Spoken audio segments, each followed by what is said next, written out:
Well, as we've been reporting today, King Charles had to cancel his trip to France because of the unrest gripping the country at the moment. But the second leg of his journey to Germany is still going ahead. And indeed, within the last few minutes, his plane has landed in Berlin. He's on board that flight along with the Queen Consort Camilla for what is his first state visit abroad as monarch. Well, you're looking at live images there of his plane on the ground in Berlin. Let's cross live then to the German capital and talk to our correspondent Nick Spicer as we wait for King Charles to walk down the steps there and start this official visit. Nick, just tell us then, first of all, why Buckingham Palace selected Germany for the King's first international trip. Well, of course, it selected both France and Germany, the Franco-German couple, the sort of motor house of powerhouse couple of Europe, but because of the strikes in France, that leg of the trip was cancelled. So it's Germany first this time, and it is really an opportunity for, I think, Great Britain to turn the page on Brexit. It's, of course, not the King who decides where he gets to go, but the Prime Minister who sends the King.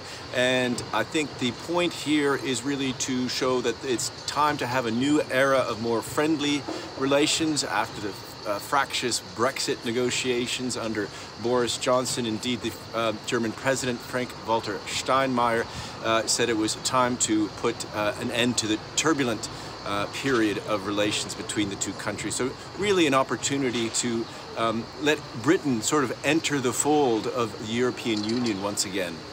And Nick, I don't know if you can see the images that we can see, but the live images we're looking at right now do show that King Charles and the Queen Consort Camilla have just got off the plane there to walk down the steps onto the Concorde very shortly. And Nick, I suppose this is clearly a big moment for him, his first international trip as king. Is it a big moment as well for Germany, do you think?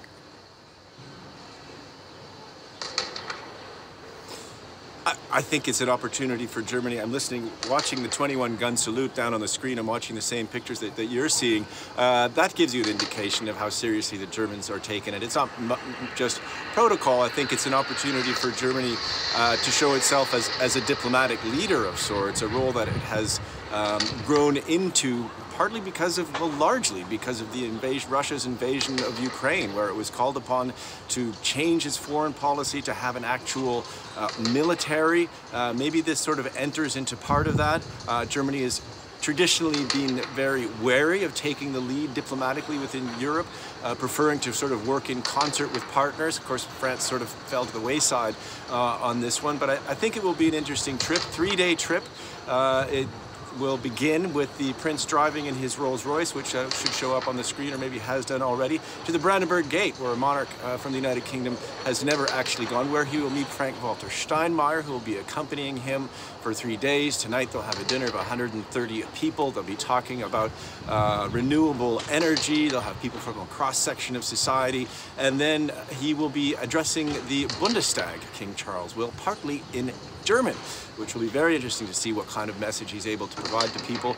And the trip will wind up in Hamburg. He will be going up to visit the Kinder Transport Memorial. Those are the transport trains of Jewish children who were snuck out of occupied Europe during the Second World War and sent to the United Kingdom. So highly symbolic. He'll also be meeting with Ukrainian refugees, I think, sort of acknowledging the million-plus Ukrainian refugees that Germany has welcomed and the efforts that Germany has made in supporting Ukraine, as has the United Kingdom.